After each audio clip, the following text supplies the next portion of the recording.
Wait ஒரு பெருசா இருக்குடா.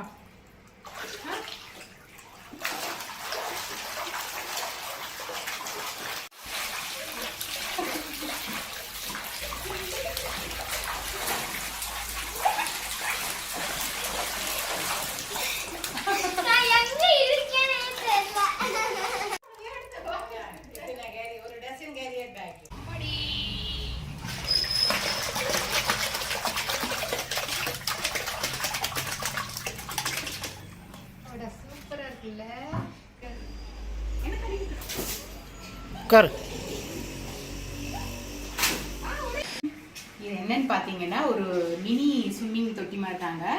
இது வந்து நான் ஆன்லைன்ல தான் வாங்கினேன். இதோட லிங்க் வந்து டிஸ்கிரிப்ஷன் பாக்ஸில் கொடுத்து நீங்கள் கிளிக் பண்ணி வாங்கிக்கோங்க. இது வந்து சின்ன பிள்ளையிலேருந்து பெரியவங்க வரைக்கும் எல்லாருமே விளையாடலாம். இதோட சைஸ் அண்ட் மீட்டர்